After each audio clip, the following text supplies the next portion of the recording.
আসসালামু আলাইকুম সম্মানিত দর্শক মন্ডলী, আমি জাভেদ ফারুক সাব্বির দেবীদের দর্পণ থেকে আপনাদের সবাইকে স্বাগত জানাচ্ছি আজকের এই পর্বে।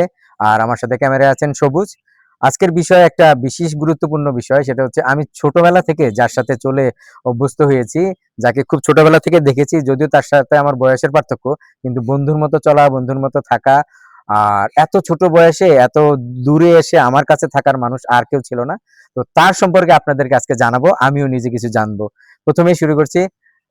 আমরা শুধু নাম জানতাম জহিরুল ইসলাম, এখন সেই জহিরুল ইসলাম নাম মাওলানা জহিরুল ইসলাম, টিচার জহিরুল ইসলাম, তারপরে বাঁশি বাজায় কি বলে এটাকে, রেফারি জহিরুল ইসলাম, এরকম মানে সিঙ্গার জহিরুল ইসলাম, অনেক নামে এখন অভিহিত করা যায়, বিশেষণের অভাব নাই। তো আপনি এই বিষয়গুলির মধ্যে থেকে কোন বিষয়টাকে নিজের জন্য বেশি প্রেফার মনে করেন? আসসালামু আলাইকুম রহমতুল্লাহ। ওয়ালাইকুম সাব্বির আসসালাম। ভাই, আমি আসলে আন্তরিকভাবে কৃতজ্ঞতা প্রকাশ করছি এই কারণে যে আমি একদম চাইল্ডহুড থেকেই আপনাদের সাথে বড় হয়েছি। আপনাদের বাড়িতে ছিলাম একদম লং টাইম। আপনাদের সংস্পর্শে এসে একদম ভাইয়ের মতো বড় হয়েছি। আমি আপনার কাছে কৃতজ্ঞতা প্রকাশ করছি এই কারণে যে আপনি আজকে আপনার স্টুডিওতে আমাকে ডেকেছেন। আর আপনি আমার ব্যাপারে যেটুকু বলেছেন, আসলে সত্যি কথা বলতে আমি নিতান্তই একজন নগণ্য মানুষ। আর আপনি যে বিষয়গুলি আমাকে বিশেষায়িত করেছেন, এগুলির যোগ্যতা সত্যিকার অর্থে আমার নাই। তবে ছোটকাল থেকেই আমি সঙ্গীতের সাথে বড় হয়েছি। আমি যদিও কোথাও শিখি নাই, নিজেই সঙ্গীত, খেলাধুলায় আমি আসলে খেলতেই একসময় ভালো খেলতাম ফুটবল, ক্রিকেট। এই মাঠে আমি অনেক ফুটবল খেলেছি। ব্যাডমিন্টন। ব্যাডমিন্টন আমি ভাই আপনার সাথে অনেক ব্যাডমিন্টন খেলেছি। আমি ছোটকাল থেকেই খেলাধুলার সাথে সম্পৃক্ত ছিলাম। দাবা। হ্যাঁ, দাবাটাও খেলি। তো বিশেষ করে আম এগুলি নিজ থেকেই শিখা। আর যেহেতু ছোটকাল থেকে আমার সৌভাগ্য হয়েছিল যে আমি মাদ্রাসা থেকে আমার মাস্টার ডিগ্রি কমপ্লিট করেছি। জগন্নাথ ইউনিভার্সিটি থেকে আমি Islamic history and culture honours সহ মাস্টার্স করেছি। একটা ইসলামিক ধাঁচে যেহেতু আমি বড় হয়েছি, আমি এখন একজন শিক্ষক। আমি ইসলামিক সংস্কৃতিটাকেই সবচেয়ে বেশি লালন করি। ধন্যবাদ। ধন্যবাদ। আসলে আমরা আরো ছোট, ছোট উত্তর নেব, এই কারণে আমার অনেক প্রশ্ন জমা আছে। এখন সবগুলি যদি করতে যাই আমাদের ব্যাকআপ বোধহয় ওই পরিমাণ নাই। তো জি। আমাদের ব্যাকআপ যেহেতু কম, আমরা অল্প, অল্প উত্তর নিব। তো ১ম শুরু করতে চাচ্ছি, আমি যখন তোমাকে চিনি, এখন থেকে না, তুমি বলি। ঠিক আছে, ঠিক আমার আছে। জন্য ভাই একটু না, অবশ্যই আপনাকে স্বাচ্ছন্দ্য তুমি বোধ করো বলবেন। জি, আরকি। জি ভাই। তো যখন চিনি তখন সম্ভবত তুমি ক্লাস 3 তে পড়ো। হ্যাঁ, 4 এ পড়ি 4 এ তখন। পড়ো। ক্লাস 4 এ 4 পড়া এ। অবস্থায় তুমি ১ম আমাদের এদিকে চলে আসো জি, লজিং এ। জি, এখানে সালাম দাদার এখান থেকে তোমার যাত্রা শুরু। জি। তো তখন তুমি কোন মাদ্রাসায় পড়তে? আমি তখন এলাহাবাদ মাদ্রাসায় পড়ি। যখন আপনাদের বাড়িতে তখন আমি ক্লাস 4 শেষ করে 5 এই জাস্ট পা রাখতেই আপনাদের বাড়িতে চলে আসছিলাম লজিং। এটা মফিজ প্রফেসরের ঘরে। আমি তখন এলাহাবাদ মাদ্রাসায় পড়ি। আসলে তখন আমরা যেটা দেখতাম যে বয়সের তুলনায় মানুষটাকে আরো অনেক ছোট লাগতো। তো তো জি, আমিও এরকম ছোট সাইজের মানুষ, তো মানে অনেক মায়া লাগতো। জি, এত ছোটখাটো মানুষ, ফর্সা সুন্দর। মফিজ দাদা তো বাড়িতে আসলে তোমাকে সাথে জি, নিয়ে জি, ঘুমাইতো, জি। এত আদর করতো। তো ওইখান থেকে আমরা যেটা শিখতে চাই, যেটা জানাতে চাই মানুষকে, যে এত ছোট বয়সে মানুষ সাধারণত বাবা মা ছাড়া থাকতেই চায় না। বাবা মার কোলে সাধারণত সবাই এই সময় থাকে, সান্নিধ্যে থাকে। তো তুমি এত ছোট বয়সে যে বাড়ি থেকে বেরিয়ে এসেছিলে, সেই অনুভূতিটা কেমন ছিল? আসলে এটা বলতে হলে আমাকে অনেক পেছনে যেতে হবে। আ এটা আমি একদম আ প্রাউড এর সাথে বলি এবং বলতে চাই যে একটা সময়ে আমাদের প্রচন্ড অভাব-অনটন ছিল। আমি আ একদম ছোটকাল থেকেই ক্লাসে ১ম ছিলাম। হুম, পড়াশোনায় ১ম ছিলাম। পড়াশোনা আমার সত্যি কথা বলতে তখন আ পড়াশোনা কন্টিনিউ করাটাই আমার জন্য একটা কঠিন কঠিন বিষয় মানে ছিল। একটা কঠিন অবস্থা ছিল। তো আমার টিচাররা বিশেষ করে আজকে আমি স্মরণ করতে চাই আমার একজন প্রিয় শিক্ষক। অনেকেই আছে, এর মধ্যে একজন হচ্ছে কারি সুজাত আলী। হুম। তো উনি আমাদের পড়াশোনার জন্য যথেষ্ট সহযোগিতা করেছেন। আজকে আমি যাদেরকে আজকে খুব স্মরণ করছি, আমার খুবই মনে পড়ছে আপনার ভগ্নিপতি মাওলানা প্রয়াত মাওলানা গোলাম মোস্তফা। বুঝতে পারছি। আ আরেকজন ছিলেন গোলাম মোস্তফা স্যার ছিলেন, মাওলানা সবির মোহাম্মদ সাইফুল্লাহ আমার আরেকজন শিক্ষক ছিলেন। আ তারপরে মাওলানা সুলতান আহমেদ ২ জন ছিলেন প্রিন্সিপাল। আমি আসলে আমার শিক্ষকদের খুব স্মরণ করছি এই কারণে যে আমার স্টুডেন্ট লাইফেও আমাকে যথেষ্ট আদর করতেন। তো আমিও আমার টিচারদের জন্য যথেষ্ট দোয়া করি ভাই। আর এই টিচারদের অনুপ্রেরণা আমার নিজের, আমি ক্লাসে ফার্স্ট ছিলাম। তখন থেকে পড়াশোনার প্রতি যে একটা আ আন্তরিকতা, এটা থেকেই সৃষ্টি হওয়ার পরে বাড়িতেও এই ধরনের স্পেস পাচ্ছিলাম না। যে কিভাবে পড়াশোনাটা করি, তখন জাস্ট আমার টিচারদের পরামর্শে আমি সর্বপ্রথম আপনাদের বাড়িতে জাস্ট পড়াশোনার উদ্দেশ্যে লজিং আসি, হুম, তখন হুম। ক্লাস 5 এ পড়ি আমি। ওটা তো নামে মাত্র লজিং, জাস্ট জি, খালি পড়াশোনা করার একটা জি, পরিবেশ জি, দেওয়া, পরিবেশের এই জন্য। জি, এটাই জি। ছিল বিষয়। তবে একটা ভালো লাগার দিকও আছে। তুমি যেমন উচ্চশিক্ষিত হয়েছো, সেরকম প্রথম লজিং এ তোমার যেই ছাত্ররা ছিল জি। প্রত্যেকেই এখন আলহামদুলিল্লাহ, যার যার আলহামদুলিল্লাহ, জায়গায় প্রতিষ্ঠিত আলহামদুলিল্লাহ। এবং জি, সবাই উচ্চশিক্ষিত জি, হয়েছে। এই আলহামদুলিল্লাহ, ফ্যামিলিতে সবাই একসময় উনাকে বলতো যে এত ছেলে মেয়ে, কিন্তু আলহামদুলিল্লাহ। প্রত্যেকটাই এখন একেবারে এমন স্বর্ণ স্বাক্ষর রেখেছে যে সবাই এখন সবাই এদের জন্য প্রাউড ফিল করে। জি, আসলে আলহামদুলিল্লাহ। সংসার আল্লাহর দান, সন্তান আল্লাহর দান। এখানে যারা সঠিকভাবে তাদের ছেলে-মেয়েদেরকে মানুষ করে আনবে, তারা আসলে একটা সম্পদ হয় দেশের জন্য। জি, সন্তান কখনোই বোঝা না। এটা যারা বোঝে না, তারা বোঝে। যাদের ১ টা ২ টা সন্তান, তারা এখন খুব বেশি ফিল করে, যারা কত বেশি যন্ত্রণা দেয়। এরা ক্ষতিগ্রস্ত। জি, আসলে ভাগ করা শেখে না। জি। এরা স্বার্থপর হয় বেশিরভাগ। তো ব্যতিক্রম হবে, তবে বেশিরভাগ ক্ষেত্রে আমরা এরকমটা দেখি। আচ্ছা, তারপরে আমরা যেটা দেখলাম, তুমি বোধহয় এখান থেকে আ আ শুরু করলে ধামতি আলিয়াতে। জি, ধামতি আলিয়াতে। তো ধামতি আলিয়াতে পড়ার সময় তখন রেজাল্টটা কেমন ছিল?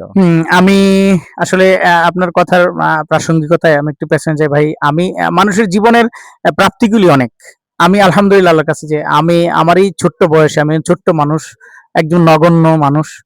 আমার এটা আমি খুব আনন্দিত যে আমার অনেক স্টুডেন্ট আজকে দেশে বিদেশে পড়াশোনা করে।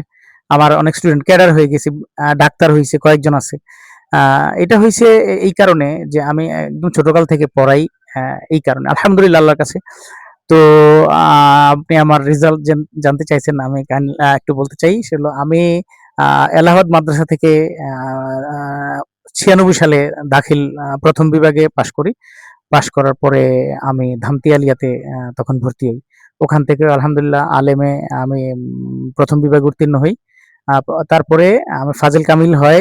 আমি আসলে দুদিক দিয়ে পড়াশোনার কারণে আমার পরের ২ টা ফাজিল কামিল সেকেন্ড ক্লাস, এবং আমি যেহেতু জগন্নাথে পড়াশোনা করছি ওখানে আমার অবস্থান ছিল। আমার অনার্স মাস্টার্সেও আমি আলহামদুলিল্লাহ আ আম ওখান থেকে ভালো রেজাল্ট নিয়ে বের হয়ে এসেছি আলহামদুলিল্লাহ। মাদ্রাসা জীবন শেষ করার পরপর তুমি তো আবার আ বাংলা স্কুল আমরা যেটা বলি আরকি, এই কলেজ, জি, জি, তারপরে জি, এগুলিতেও তুমি পড়েছো। জি। তো কলেজ কোথায় পড়েছিলে? আমি আম জগন্নাথ বিশ্ববিদ্যালয় থেকে অনার্স সহ মাস্টার্স কমপ্লিট করেছি। তাহলে তো তোমার ডাবল মাস্টার্স। জি, কারণ জি। এখানে একটা মাদ্রাসায় কামিল কামিল, করেছি তারপরে আর অনার্স সহ ওইখানে মাস্টার্স অনার্স জি, মাস্টার্স।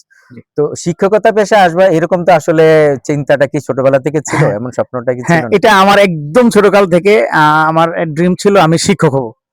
তো আসলে এদিক থেকে আলহামদুলিল্লাহ আমি আজকে একজন মানুষকে খুব মনে করছি। আমার প্রিয় মুস্তাকুর রহমান ফুলমিয়া স্যার, ফুলমিয়া চেয়ারম্যান আমার দাদা।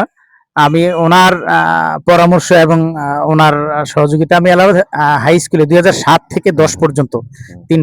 ৩ বছর প্রায় এলাহাবাদ হাই স্কুলেও আমি শিক্ষকতা। শিক্ষকতা করেছি। পরে ২০১০ সালে যখন আমার নিবন্ধন হয়ে যায়, পাশাপাশি প্রাইমারি স্কুলে যখন আমার হয়ে যায়, তখন ২০১০ সালে আমি প্রাইমারিতে ১ম যোগদান করি। আর এরই মাধ্যমে আমার একদম কি বলে অফিসিয়ালি আমার শিক্ষকতা পেশার সাথে আমি জড়িত হয়ে যাই আরকি। আর এমনিতে তো তোমার স্কুল বোধহয় ২-৩ টা চেঞ্জ করতে হয়েছে বদলিজনিত কারণে। তো ১ম স্কুলে জয়েন করার ১ম দিনের অভিজ্ঞতাটা যদি একটু হ্যাঁ, বলো? আমি সর্বপ্রথমে যখন প্রাইমারিতে জয়েন করি, সুটনা সরকারি প্রাথমিক বিদ্যালয়ে যোগদান করি। আ ওখানে আসলে সত্যি কথা বলতে কি আ বুঝিনি তো আমার একটা চাকরির দরকার ছিল। আবার আমার পছন্দের পেশাটাকে আমি পেয়েছি শিক্ষকতা। আর আমি একজন শিক্ষক হয়ে ঐদিন যখন যোগদান করি, আমার কাছে মনে হয়েছিল যে আল্লাহ আমারে ঐদিন আমার সবচাইতে প্রিয় বস্তুটা আমাকে দিয়েছেন। আর আমি যেদিন ১ম এ শিক্ষক যেদিন একদম এর আগেও আমি ছোটকাল থেকে পড়াই। তারপরেও যখন আমি মানে আনুষ্ঠানিকভাবে শিক্ষক হিসেবে যোগদান করি, আ আসলে বুঝাইতে পারব না ভাষায় যে ওই দিনটা আমার জন্য কত আনন্দের ছিল। আমি এই বিষয়টা কেন আনলাম, আমরা বেশিরভাগ দেখি যে সমাজে মানুষ একটা সময় সবারই খারাপ ভালো যায়। তো খারাপ সময়টার থেকে ভালো সময় যখন আসে, অনেকেই তার খারাপ সময়টাকে লুকাতে চেষ্টা করে। জি, আর অনেকে এটাকে প্রাউডলি এটাকে জি, প্রকাশ করে। জি, এবং যারা প্রাউডলি প্রকাশ করে তারা বেশিরভাগ ইন্টারভিউতেও বলে তার জীবনের দুঃখ দুর্দশা, ছোট থেকে আসার থেকে সব ঘটনাগুলি তারা রিভিল করে। জি, তো এইটা কিন্তু মানুষ খুব ভালোভাবে নেয়। আর যারা লুকায় তাদের মানুষ অন্যভাবে দেখে, যে এখন ভাব দেখা আগে জানি না আমরা কে, জি, জি, জি। এরকম আরকি। তো এই বিষয়টা তোমার ক্ষেত্রে নাই বলে আমি তোমাকে স্বাচ্ছন্দ্যের সাথে প্রশ্ন করতে পারছি। তো সেই জীবনের কষ্টের সময়গুলি পার হয়ে আজকে যে একদম স্বাচ্ছন্দ্যের একটা সময়, এখন আল্লাহ দিলে জায়গা সম্পত্তি নিজের নামে বেশ কিছু আলহামদুলিল্লাহ, অনেক কিছু আল্লাহ তোমাকে আলহামদুলিল্লাহ, দিয়েছেন। তো আলহামদুলিল্লাহ। এই আজকের জায়গায় এসে দাঁড়িয়ে সেই অতীতে যদি আমরা ফিরে যাই, তখনকার সাথে এখনকার পার্থক্যটা কি? সাব্বির ভাই, আসলে এটা একটা গুরুত্বপূর্ণ একটা জায়গায় আমাকে প্রশ্ন করেছেন। এই বিষয়টা যদি আপনাকে ক্লিয়ার করতে চাই, আমার বাবা একজন এই গ্রামে জন্ম হওয়া একজন মানুষ। আমার বাবা একজন নিতান্তই একজন সামান্য খেটে খাওয়া মানুষ, কৃষক ছিলেন। ঠিক মানুষের কাছে শুনেছি আমার বাবা-মা অনেক ভালো মানুষ। আমরা এটা শুনেছি। আল্লাহ ভালো জানেন, মানুষ জানেন। আর এই বাবা-মায়ের উদর থেকে জন্ম নিয়ে নিজেকে খুব বেশি সৌভাগ্যবান মনে করি। একটা সময় আমাদের পারিবারিক অবস্থা নিতান্তই খারাপ ছিল। Just we live from hand to mouth. হুম। তো আমরা ৫ ভাই, সবাই মোটামুটি লেখাপড়া করছে। একটা পর্যায়ে চরম একটা দুর্দশার জীবনযাপন আমাদের করতে হইছে। আমি সত্য কথা আপনাকে বলি, এই কথাটা এখানে বলাটা আমার ঠিক হচ্ছে না। আমি যেই জায়গাটাতে বসে, আমার এটা আনন্দের সাথে বলছি, যেই জায়গাটাতে বসে আমরা একসময় খাবার খাইছি, বৃষ্টি আসলে দেখা গেছে পানি পড়ছে এক সাইডে। ওই জায়গাটাতেই আজকে একটা ডুপ্লেক্স বাড়ি হইতেছে। এটা অনেক আনন্দের। অনেক আনন্দ। এটা অহংকারের কোনো কিচ্ছু নাই। তো আসলে সত্যি কথা বলতে কি, আমার বিলং করাটা completely I came from a middle poor family. তো ওখান থেকে অনেক চেষ্টা সাধনা, অনেক অধ্যবসায়, আমার ভাইরাও অনেক কষ্ট করেছেন। আপনি হয়তো জেনে খুশি হবেন, আমার ৩ ভাই প্রবাস জীবন শেষ করেছে। এর মধ্যে ২ জন এখন দেশে আছে, ওনার ছেলেরা থাকে। আমার ছোট ভাই, আমার এক ভাতিজা ইতালিতে ওখানে আছে। আমার ছোট ভাই আলহামদুলিল্লাহ আজকে প্রায় ১৩-১৪ বছর ইউরোপের একটা অন্যতম গুরুত্বপূর্ণ দেশ ইতালির সিটিজেন। তো আমার এই ভাই, আমার অন্যান্য ভাইদের কঠোর পরিশ্রম, আল্লাহর মেহেরবানিতে আমরা এখন আলহামদুলিল্লাহ ভালো আছি। আমি যেটুকু জানি যে তোমার নেতৃত্ব গুণ একটা আল্লাহ মানে আল্লাহ প্রদত্তই আছে। যখন যেখানে গিয়েছো সেখানে মানে একটা নেতার একটা সুযোগ তৈরি করে নিয়েছো বা আল্লাহ করে দিয়েছে। যেমন তুমি আলহামদুলিল্লাহ। কিছুদিন আগ পর্যন্ত আমি যেটুকু জানি যে হেড টিচারের দায়িত্ব পালন জি, করেছো। তো আলহামদুলিল্লাহ। এইটা তোমার সংসারেও আমি দেখেছি এইরকম। তুমি মাঝামাঝি, ছোটও না বড়ও না। কিন্তু ফ্যামিলির কোনো ডিসিশন তোমাকে ছাড়া হয় না। ফ্যামিলির সবাই তোমার দিকে তাকিয়ে থাকে। হ্যাঁ? সবাই ডিসিশন মেকার হিসেবে তোমাকে নেয়। এবং লেখাপড়া আমার মনে হয় তুমি সবার থেকে ছাড়িয়ে সর্বোচ্চই জি, ডিগ্রিটা জি, নিয়েছো, যেটা জি, তোমার ফ্যামিলিতে জি, এখন জি, পর্যন্ত জি, কেউ করেনি। জি। আর তোমার লেখাপড়ার বিষয়ে তোমার বড়দের যেটুক সাপোর্ট ছিল, তার চেয়ে অনেক বেশি সাপোর্ট তুমি তোমার ছোটদেরকে জি, দিয়েছো। যেটা আলহামদুলিল্লাহ। আমার দেখা জি, আরকি। জি। আমি জানি না আমার কোথাও ভুল হচ্ছে কিনা। তো এই কারণে আমরা জানতে চাই যে এই ভূমিকাটা রাখার ক্ষেত্রে তোমার কেমন লাগে? আমি সর্বপ্রথমে এই ক্ষেত্রে আমি আমার বাবা-মাকেই কৃতজ্ঞতা প্রকাশ করছি। পাশাপাশি আমরা ৫ ভাইয়ের মধ্যে আমি চতুর্থ। আমার ছোট একজন এবং আমার বড় ৩ জন। আমি আমার ভাইদের জন্য, আমার বাবা-মায়ের জন্য দোয়া করি যে আমি যখন আমার ভাইয়েরা আমাকে আ আম আদরের সাথে একটা ভালো জায়গায় আমার পরিবার আমাকে জায়গা করে দিয়েছে। তো আমি ছোটকাল থেকেই, যখন যেহেতু অভাব-অনটন থেকেই বড় হইছি, আমার একটা প্রত্যয় ছিল ছোটকাল থেকেই যে আমি এনিহাউ দেশে যেহেতু চাকরির অবস্থা খারাপ, আমাদের অর্থনৈতিক অবস্থা ভালো না। যেকোনোভাবে আমার ৪ ভাইকে আমি বিমানে উঠাবো। সত্যি কথা বলতে আজকে বলি, আল্লাহকে সাক্ষী রেখে আমি মিথ্যা বলি না, যে আমার ৪ ভাইকে বিমানে উঠাবো। তো আলহামদুলিল্লাহ আমার ৩ ভাই উঠছে। আমার ছোট ভাই আমাকে আম আল্লাহর মেহেরবানিতে আল্লাহর ঘর জিয়ারত করায় নিয়ে আসছে। আমার ভাইয়ের কারণে এটা হইছে। আমি আমার ভাইয়ের কাছে এবং আল্লাহর কাছে কৃতজ্ঞতা প্রকাশ করছি। আর আমি আমার ৩ ভাইকে বিমানে উঠানোর জন্য জাস্ট আমার ওসিলা ছিল। ওসিলা। ওনারা অনেক প্রচেষ্টা করছে। আর বিশেষ করে আমার টার্গেট ছিল একটা, যে আমি যেকোনোভাবে আমার পরিবারটাকে একটা ভালো অবস্থানে দেখতে চাই। আর এই চাওয়া এবং প্রচেষ্টা থেকে আল্লাহর মেহেরবানি ছিল। ভাই, আল্লাহর মেহেরবানিতে আমরা এখন ভালো আছি আলহামদুলিল্লাহ।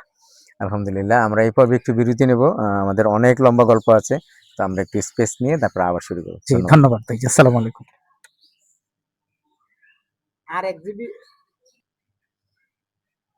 আমরা এই দ্বিতীয় পর্বে আবার ফিরে এলাম জহিরের কাছে। আমরা এখান থেকে শুরু করব তার জীবনের দ্বিতীয় পর্ব। আর এখানে আমরা আজকে শুধুমাত্র একটা নাতে রাসূল দিয়ে শেষ করব।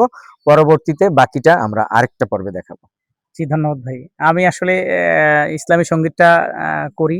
তো আজকে একটা নাতে রাসূলের আমার প্রিয় একটা নাতে রাসূল আপনাদের শোনাচ্ছি। হাজারো ব্যথা বেদনার পরে ফিরে আসনি তুমি আপন ঘরে, দিনের আলো তুমি ছড়িয়ে দিতে চলে গেলে মদিনায় মক্কা ছেড়ে হে রাসূল।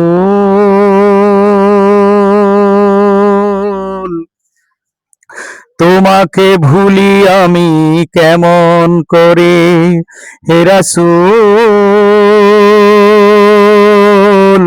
তোমাকে ভুলি আমি কেমন করে।